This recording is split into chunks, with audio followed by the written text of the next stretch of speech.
There's a real photo postcard of English prison ship, Hong Kong, China. Anything with Hong Kong deserves a second, third, fourth, fifth look at. This was an auction, 16 bids, $96.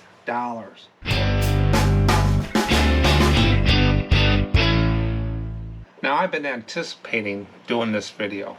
I like these cards. There's a lot of history here and stuff like that. Today the special topic is going to be on prison postcards. That's behind the bars. Orange is the new black. If you ever watched that show, I didn't watch it, but prison postcards, Alcatraz, Sing Sing, different ones out there, and they have different prices, and we're going to go through those, and I'm going to give you some history on prison postcards and prisons as we go through the special topic. But first I'm going to go through what's sold. I actually had a pretty good sales day. 28 cards sold today, and plus I sold a couple things in the Ko-Fi store. And then after that, after a special topic, we're at the 6-month mark, basically coming up on, this year. What do you think the percentage of postcards per month that I sold from January to June or May? I keep track of that stuff, so I updated all the numbers. So I'm going to show you the percents since the first of the year, what months were the best. And what day of the week do you think I sell the most postcards? It's changed from last year and the year before with the lockdown. It's actually getting to almost like everybody else's that told me about it before when I showed this graph. So I got 2 graphs to show you instead of a poll today. And we'll talk a little bit about that. And then I got 4 viewer comments to go through. And we did an update about grading postcards. And I was correct on something, he said. But he gives us an insight on what it costs to grade a little bit about the grading postcards video on there. But let me go ahead and start on these what's sold. Got a little few to go through, but I got a good mixture, a good range of prices, and a good number at the end. Now the first thing I sold is the Ko-Fi store. Now Ko-Fi, or coffee, I call it Ko-Fi because it sounds cool, is a little store that I put off to the side. Here's the link. And I have sleeves and stuff that postcard resellers use. I have different little reference tools like this here. This is the errors of postcard, all of the dates. And then this is the stamp box, like on our real photo postcards, that you can kind of get a date on them and stuff. You can download those for free, or if you wanted the card like I got here, I can print one off and mail it to you for $1.50 a card. It just covers the cost of printing and mailing. But they're free for download if you want those reference. The common knowledge out there, I just picked it up and put it in a format. I picked it up from somewhere on there. But Cheryl came in and bought 2 things. She downloaded the era card, the postcard eras, and the stamp box for free, and she's going to print those out. And then she bought a pack of 100 first day cover. Those are those envelope first day covers. And she bought a 100 pack of continental sleeves. So my total Ko-Fi was $9.70 plus shipping. And I got them really cheap out there. And if you're a member in Ko-Fi at the $3 or $4 level, which it'll charge you every month for, it's like a membership thing, you get 40% off of these. And so that's almost 50%. So I don't make a lot of money in there. I just wanted a place that people can get these things for a good price. If Ko-Fi breaks even for the year with just a little extra to pay for itself and reinvest in some more items, that's really all I'm looking for. It's not a big money maker. It's just I wanted a resource to help people sell postcards. So those 2 things, Cheryl bought for me, and I appreciate it, Cheryl. But check out the link, and if you got any questions about it, let me know. Now let's get into the regular postcards. I put up a bunch of real photo postcards lately. I got in the batch from Daniel from the Nashville haul that I went down and got those this year, about 4 months ago. But some of them I don't identify, and I don't go down to research things, so I usually put them at a price that someone can buy them and do a little more research, maybe get a couple dollars from them. This was a real photo of some military guy with a flag behind him. And it's about 1915, because if you look on the back there, that's an Azo stamp box. And all the triangles around the 4 sides, if you got that stamp box off of Ko-Fi, it says Azo 4 triangle pointed up, 1904 to 1918. It's right up there. That's how you can get a date a little bit about it. But this sold for $7.65. So someone's going to be able to take that card, maybe get a few extra dollars from. Next one is Autumn at the Beaches. Baptist Theological Seminary in Greenville, South Carolina. A lot of bushes right there. And that's posted. And it was posted in 1968. That sold $4 to $5. Next one was an interesting card. This card is a real photo postcard, and it has the same ASO stamp box, so it's around 1915, circa 1920s, 1915. And this is a bunch of geese hunters. Well, all that behind there are the dead geese hung up at all these hunters there. And I think there's a hunting dog somewhere in there too with their rifles. I priced this card at $25.65. I couldn't tell you where it's from or when. I could close to when, but couldn't identify exactly where it's at. So I put it at $25.65 and that sold full price within 24 hours. So that was a good sale. Next one, this person bought 5 cards. And you're going to see a little thing here, and this is a repeat buyer, and I appreciate the business. This is Colorful Costumes of Latin America, vertical chrome card, unposted. See if I can keep these in order so when I go to ship them. This is the San Antonio, Texas. It's some kind of statue. Chrome card, unposted. This is the San Antonio River through downtown. Looks like there's a paddle boat right there going through downtown, and that's that river in San Antonio. So this is one of those Texas filler cards. And what I mean by filler cards, one person asked me about that. So you got hills and valleys with your sales. So you go way up in sales and then you go down and go back up. Well, those valleys is what you don't want. You want to keep those from being as deep as they are lately. So if you put filler cards in, cheap, easy to buy cards at a cheap price that will bring cash in, it should keep some of those valleys from going low. So you want some filler cards in there, some cheaper cards, not all high price cards, because your valleys are going to be very steep. So you got to put some different variety and some stuff in there to keep those valleys from going deeper. And that's why I call them filler cards, because it fills the valleys. Makes sense to me. And then the other one he bought, Transit Tower. Oh, just sold a postcard already. Timber Lodge, Mount Hood, Timberline, Oregon, $4.65. With 7 minutes into the video and I get a sale. Hope that's a good sign today. But this card here is the Transit Tower and Plaza Hotel, San Antonio. So we got a theme here, it's San Antonio, and this is a posted chrome card. This sold $4 to $6. Next one is the beautiful Sunken Gardens and Sky Ride. That's one of those aerial rides right up there. And this was posted in 1973, and that sold $4 to $5. So those 5 cards were $23.25. Next one is Fort Myers Beach. And that's about an hour or so south of where we go every year. Nice linen card of a beach, unposted, $4 to $5. Next one is the MacDonald Hotel, Edmonton, Alberta, Canada. Nice card. And it's posted, it's got the clean stamp on there. It's posted there. Next one is International Hotel, Los Angeles International Airport. Airport Hotel, unposted chrome card, $4 to $5. Notice how those filler cards, those chrome cards are in there, are doing pretty good. Next one, this is 3 cards that I sold for $12.57. This is the Music Room in some mansion in Portland, Maine, $4 to $5. This is Baxter Boulevard, Portland, Maine. So someone's buying a road and a mansion. And this was posted in 1958. So that's some road in Portland, Maine. So that's there. And then this is Portland Public Library, Portland, Maine. All these sold $4 to $5 for a total of $12.57. I must have sent an offer or they got the volume discount. Next one, I got some ponies. This is Mother and Son. Ponies. Horses sell. $4 to $5. This is another one of those real photos that I put up. Didn't really know the name of the machine, but I knew it was old. It's got steel wheels. It's a harvester.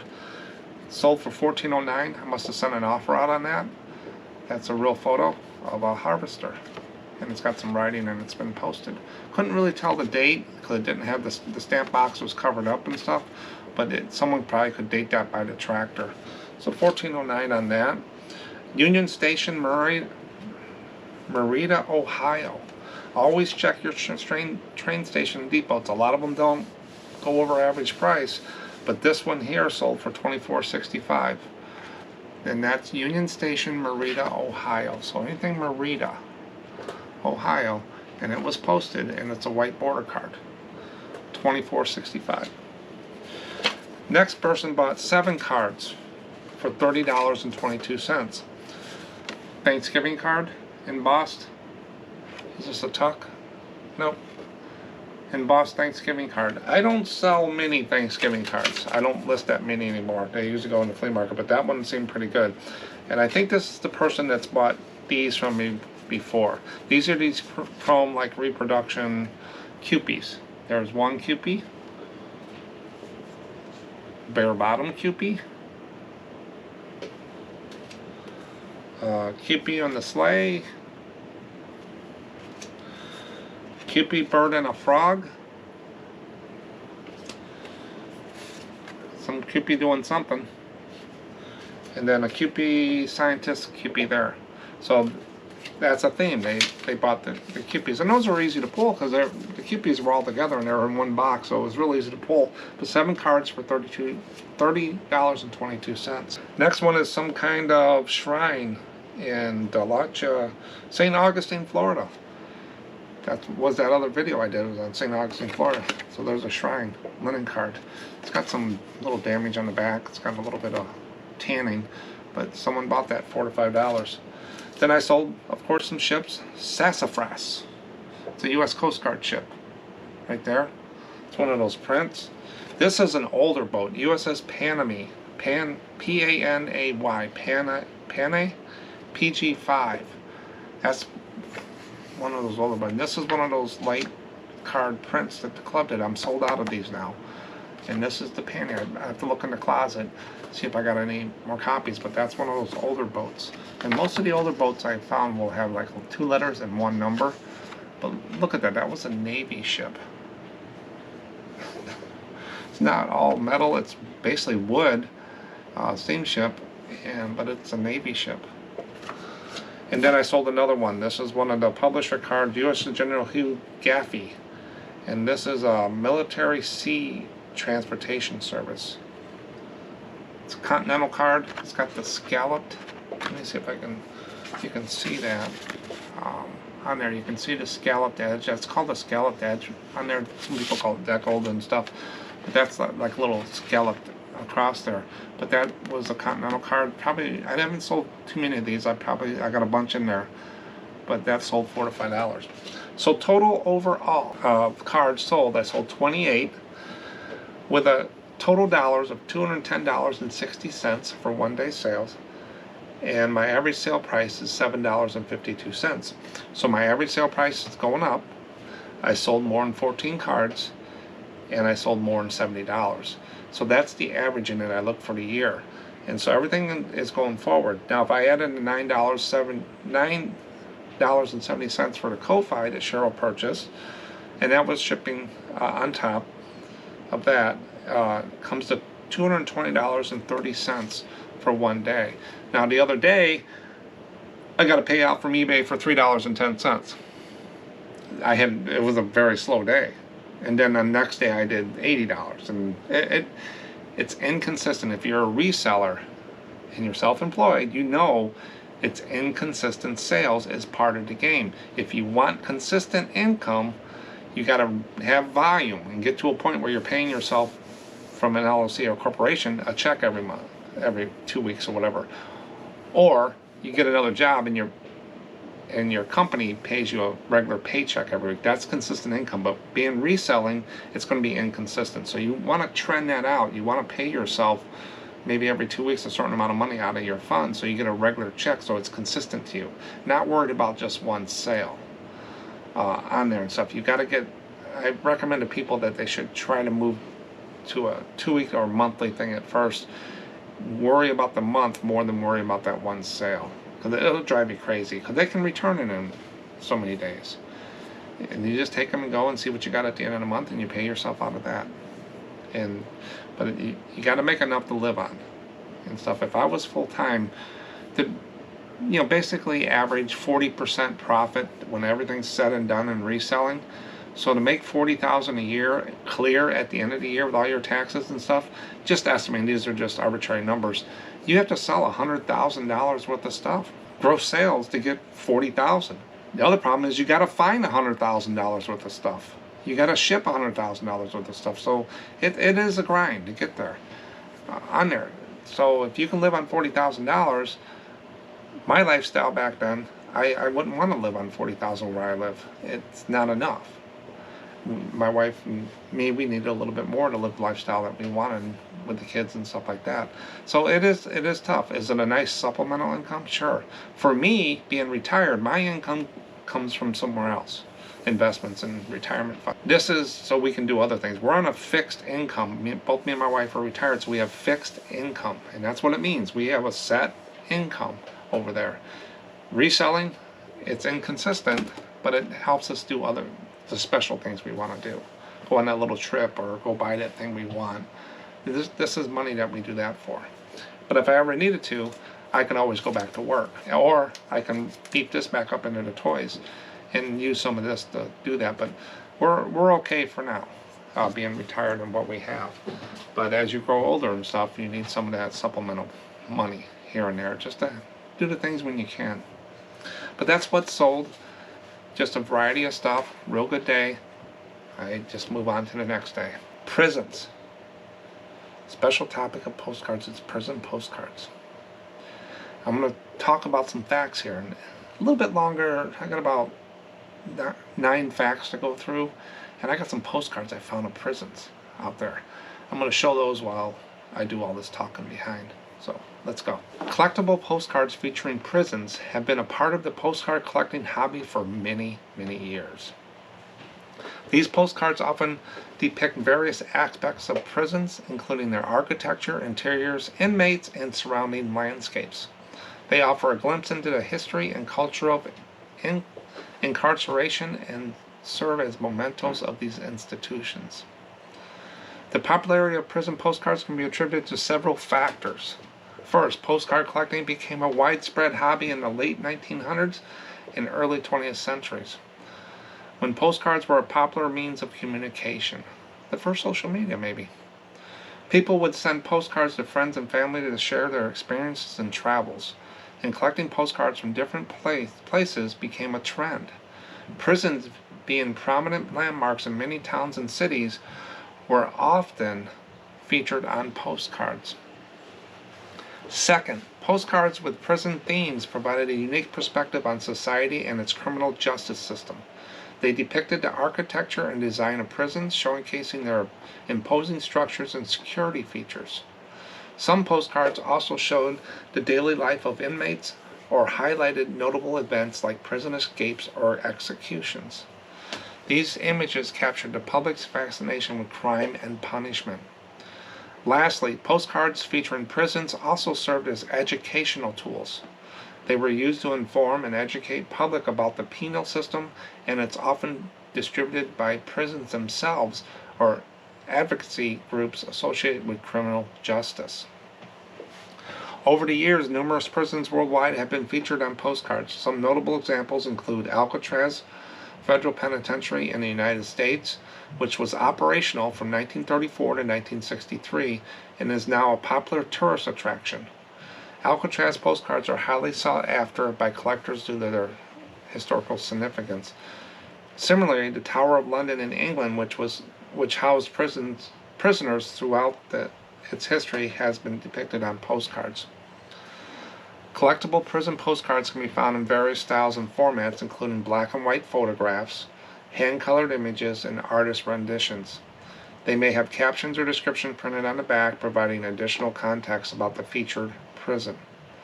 Today, with the decline in physical postcard sending and the advent of digital communications, the popularity of collecting postcards has waned. However, there is still a dedicated community of collectors who appreciate the historical and cultural value of prison-themed postcards. These items serve as reminders of the past and the evolving attitude towards crime and punishment. So that was a lot to take in there, but put in a little bit about postcard collecting and stuff, but prisons are one I always pick up. Now there's some there's a couple dungeons or something Augustine, or some of the ones that I know of that I don't pick up. That if they're in a lot, they're in a lot, but I'll post them. But some of them I don't. But some of the prisons, those real photos that they talked about, the photographs, can be worth good money. But you're saying, well, let's get some data, Mark, about how these things sell. And how I do that is called sell-through rate. Now, sell-through rate, how I calculate it for postcards, I do it the same across the board. So I'm putting postcards against postcards, not postcards against automobiles, postcard against horses or cats or puppies. I'm basically just kind of trying to keep it in the same when I calculate it, when I do the query. Now I do bounce it up against some other things at the end here, you'll see. But I calculate it with sold divided by listed. I go to eBay, postcards, space, prison. And I click on sold, it tells me a number at the top. Then I unclick sold, it tells me a listed. Now the sold does have completed and sold together. Times it by 100 to give you a nice percent. I round up or round down to the whole percent. It's easier to read as a human. And I come up with 7%. There's 389 prison postcards sold with 5,400 listed. 7% sell-through rate. And if you've been watching these videos, you know that's a little higher than average. Not a lot, but a little bit. Because if you put it up against Postcard Automobile, which has 83,000 postcards listed, 10%. Prisons falls right underneath that, along with prison jail. Now, jail and prisons, I found some of the same ones. eBay interprets prison as jail and jail as prisons in there as well. But if you notice, the number of cards listed and sold are pretty similar, but not the same. So there is a difference, but it did put it in some of the same cards I saw. So it's like Coca-Cola or Coke. It knows that it's Coca-Cola on there.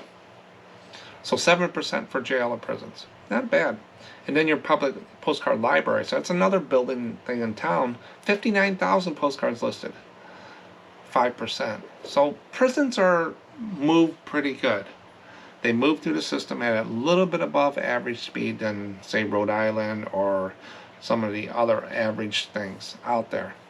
So I wouldn't dismiss them, but the real photo and some higher unique ones can go. Now your Alcatraz, your touristy ones, they're probably going to be in the 4% area, but overall prisons are about 7% going through the eBay system, not price. We're going to look at price here in a second. There were some higher priced prison postcards I found as well. There's 3 of them. They're not as high as I thought they would be as some of these other cards we've seen. But the first one here is a real photo postcard of English prison ship, Hong Kong, China. Anything with Hong Kong deserves a second, third, fourth, fifth look at. This was an auction, 16 bids, $96 for a ship, prison ship in Hong Kong. Real photo. I'd like to come across a couple of those. Next one's an antique real photo postcard. Missouri State Prison Band. They had a band in the prison. I think they might have rappers and some of the other ones. I'm not for sure. State Prison Band in Missouri. $51, 6 bids. So both of these were auctions, and they didn't do too bad. Then the other one is Yuma, Arizona Territory, 1906 Penitentiary Prison Postcard. Looks like it's on a hill, a mesa they call it out there. 26 bids, and they got $46. You think with 26 bids they'd get a little bit more, but $46. So all of these were auctions, the high ones I found. So is prisons and auctions the best way to go? I'd have to do a test on that. If I ever come up with a bunch of prison cards, I might throw them in auctions and see what they do. But they have to be real photo. I don't think I'd put some linen ones out there. But I would do that like I did the other video with the real photos. But the average here, take the 46, 51, 96, 45, $50 for a real photo, nice prison postcard. That's not a bad deal. You'll find them in lots a lot, or find them in antique malls too. People have sorted them out. But when we get back down to earth and we see the normal everyday cards that we see with prisons, not all the real photos and stuff, you'll see these. Here's a Stillwater, Minnesota State Prison interior, Cole Younger cell. Must have been one of the inmates. Took a best offer, $11.99. Probably took $8 or $9 for it. Nice looking card. Looks like a chrome card with him standing in the doorway. So that wasn't a bad price for that. Next one is Joliet, Illinois, which is just 40 minutes west of me, is prison. It's a castellated lookout tower. Looks very ornate. I think there's a lot of limestone in that prison too. Vintage postcard. You can drive right by the wall there and you won't even see it if I remember right. That's the prison I'm thinking of. $12. Joliet Prison State Bill, was it called? Something like that. But it's not used anymore, I believe. Shut down a while ago. But $12. And that looks like a white border card to me, just the way the blue and the white on the side there. Next one is 1905 State Prison, Jackson, Michigan. $10. So your normal average hide there, I would put it at $9 to $10. That's still a pretty good price for a postcard you might pick up for anywhere from a nickel to $3, you know, $1. So prison postcards would move. These, I think, here would move pretty good. Better than average.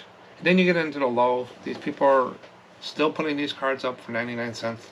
They're not making any money. I've confirmed that. Arizona Chrome Postcard, Yuma Old Territory Prison. We just saw that other one as a real photo, and they put 99 cents on it. Postcard San Francisco, California, Alcatraz, $1.29. That's probably a touristy card. That's a $4 to $5 card for me. I'd still put it up, but I wouldn't put it up for that price. Richmond, Virginia, Libby Prison, $2.99. I think I've seen the Libby one before, but free shipping, $2.99. I would probably go higher, even though what the comps have, $5 to $8 card. Anything with prison in it's going to move 7%, a little bit above average. The Alcatraz and some of the more touristy ones, the newer chromes, might be tough to move sometimes, but people do pick them up. And let's see what these people are listing these things at, just to see if they're in the ballpark. When I looked at these, they weren't too bad. I'm seeing the light on some of these cards I've been doing lately. $55 for the Michigan State Jackson. Best offer. We've seen some cards go in there. Next one is Postcard Rock Island at Arsenal. Confederate Prison, $54. And the next one is Vintage Old Rare Ohio Upper Sandusky County Jail Prison. Gone. So this one's not available anymore, and they got it at $40. I don't think any of these are really out of range. They might be, but they got best offer on them. They might get an offer on them. I'd have to go back and do some research on there. I don't want to say they're wrong or whatever, because pricing is up to the individual, what they got into and what they want out of it. But if they want them to sell, I think maybe they're just a tad high. But you never know. You have to go do the research. And now I wouldn't pay $55 for a prison card because I'm a reseller. But as a collector that wants that card or from that town, might. Then listed low, we got $1, $1.75, and $2.80. One's a chapel, the other one's like Sunset across it, and then another state prison in Minnesota. Those I just throw out. I don't even look at them. And the real high ones. I may take a peek at the real photos, but that's about it. So to talk about prisons, they moved to the system at 7%, a little higher than normal. Prices of the higher ones, they sell themselves. The real photos and stuff, you want to individual do it. I noticed that auctions seem to do better with prisons. I've seen more auctions sold real photos higher than I did buy it now. I don't know if that's a trend. It's something I would experiment with. And then your average cards that are selling is $9 to $10. So they're $9 to $10 cards. Pass them up? I wouldn't. The Alcatraz ones, I wouldn't buy a pack of 50 Alcatraz Chrome cards. They're probably going to sit.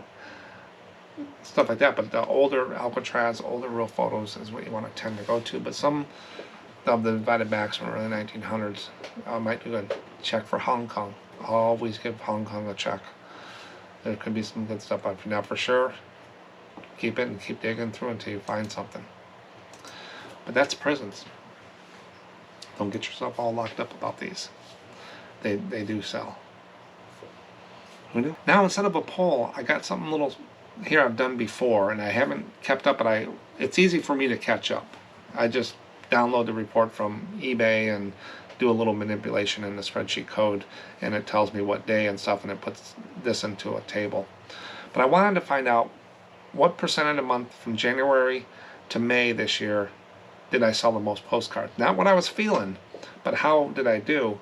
And then also, what day of the week do I sell most of the postcards? It's changed on that one. So here's the first graph. This is the month percentages. So January, February, March, April, May of 2023. When did I sell the most postcards, percent-wise? It looks like January was my busiest day, with April right behind it. They're almost the same. And then February, and then March, and then May was my lowest. And that coincides with some of the things I've been hearing. But coming out of the Christmas time, and the January was the best. Took a little downturn, and then April went back up, and then dropped again. So June is on a track to be back up above, getting close to January and April. So not too bad. But that's how my graph is showing with the percentage. This is the number of cards sold, not dollars on there. So the individual cards. Does your graph line up to kind of like this, or does it have bigger dips or higher hills and valleys on there? Let me know in the comments. Then this next graph is what day of the week, percent-wise, do I sell the most cards? And I've been tracking this since January 1st. Sunday through Saturday is the graph. So if you notice, Monday is the lowest, and it kind of builds up to Saturday is my peak. And then it starts going back down on Sunday. On there. So before, if I remember right, it was Wednesday and Thursday were my busiest days. And Saturday and Sunday were the second. But Wednesday and Thursday were the busiest. So this is a nice curve, if you look at that, from Monday to Saturday, and then starts dropping again down on Sunday to get ready for Monday. So it's not the same across, but it's not a real big spread. So people are in the store buying from me pretty consistently, and then we would expect on Saturday and Sunday. How does your graph look? If you just track this real quick, what do you think would your graph look like? So this gives you a baseline. Say Mark's got this many cards and this is what he's doing. Where are you at? Are you up and down? Are you pretty steady like this? Or is your middle of the week better? Let us know in the comments. We can share it. But that I just wanted to show that instead of doing some kind of poll or something like that this time. Viewer comments comes from emails or YouTube. Put them in YouTube. I take it as public. I refer to them as public. Everybody's seeing them, so I'll put the name probably in there when I cut and paste it. If you send it an email, SMPostcards.com, unless it says to put it out there, I won't do it. I'll treat them more privately there in the email. But on YouTube, I figure everybody's seeing it already. But the first one I got here is from Jim Fowler. This is about the Route 66 video that I did just a few weeks ago. I grew up in the 60s and used to watch the TV show Get Your Kicks on Route 66. It was on from 1960 to 1964. Yeah, just that end right there, 64, is when the spark of me came about. So I wouldn't know that, but it's from 1960 to 1964. The song came out in the 40s. Wow. The only thing is they pronounced, I think the road was 1926 when they built the road, so it makes sense. The only thing is they pronounced route as Route 66 in the slogan, program, song, etc. Yeah, there was route or route. Nat King Cole did the song also. If you YouTube it, thanks for a great video. Thanks, Jim, for the history and some of the things about that. I threw that show in there, and I still haven't watched one, but I wanted to put that in there because I know a lot of the people my age and stuff have heard of it, but even people older might have seen the show, and it just brings back. And I think the guy that's in there was also on Adam 12, which is a police show. If you want to see, if you ever get a lunchbox of Adam 12, they sell $60 to $100 or even more. Thanks, Jim. Then Mike T says, your videos have been a big help. Thanks. Thanks, Mike. I give it my best shot. Scanning, organizing, listing these postcards is quite a chore. It can be. You got to get a system. At first, you'll probably feel like you got 10 left arms. It takes a while to get a system, to get a flow on what you want to do. Don't overextend your goals. Don't say, I'm going to list 500 cards today. It's not going to happen. Unless you got a machine. Unless you're working from the time you wake up until the time you go to bed at 24 hours. It can get hard. So like right in the summer now, I'm doing 25 to 30 a day. It's nice. I can do other things like the videos and go outside and do stuff with the family. We had them all here yesterday, the whole family, and it was nice to just do that. So don't oh, another postcard. Whole bunch of postcards sold. Whole bunch of Hawaiian postcards. I sold the Alamona Center, Honolulu, Hawaii for $10.63. The Alamona Center, Honolulu, $5.36. That's a shopping center there. And then I sold the Puka Puka Tahitian Dancer for $5.37. So they got like the 15% discount. So 3 cards. Those Hawaii cards all go up about, they start at $5.65 since they are Hawaii, and then they'll move up in price from there, but most of them are $5.65 to $7.65. They're chrome cards that I got from the Nashville Hall. So then Mike goes on and says, I got a batch of vintage cards from HiBid. HiBid is like Auction Zip. HiBid is an online auction thing. If you want to buy something or whatever, it's there. Have listed about 70 of them so far on eBay in the last 2 days and sold 4. They'll sell. Keep listing. Things will sell, which paid for about half of the HiBid purchase, which is good. That's a good return. A few more and it will be all profit. What is your opinion of HiBid? I ended up paying about $50, shipped, and got total 36 cards, probably with 36 cents. Pretty decent cards from 2 auctions. Anyway, your videos are a huge help. Thanks, Mike. So what is my opinion on HiBid? HiBid here I use for a local auction, which is 20 minutes up the road from me. He does weekly auctions. He does some live on site, and then when the auction house, the place he does them in is a fairgrounds, when that building's being used, then he'll do them online.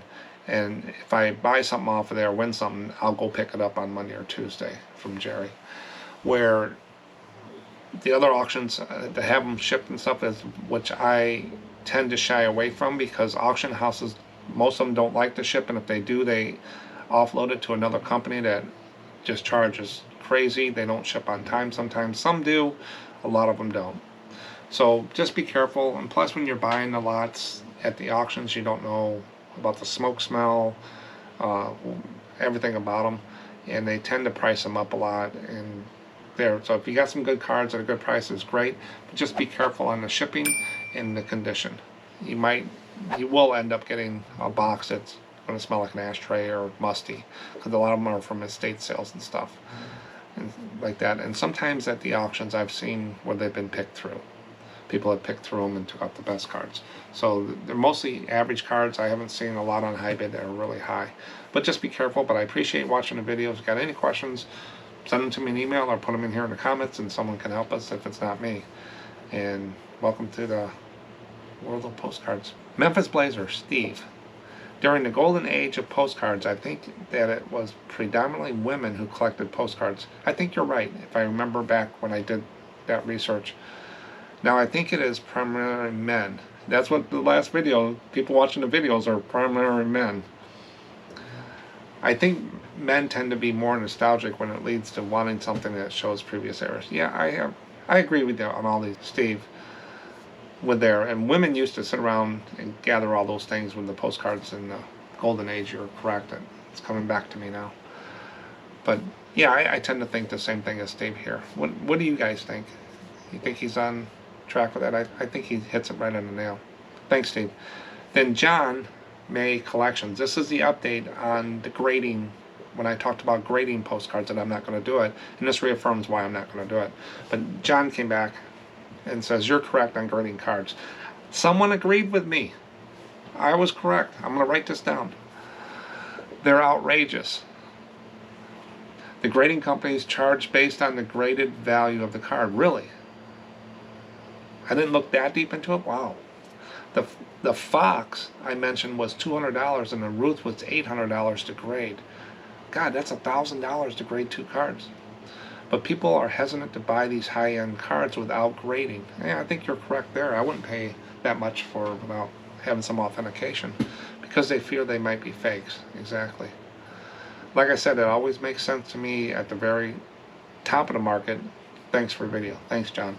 Yeah, so grading on there it's going to be a lot of money. So there's $1,000 to grade those cards.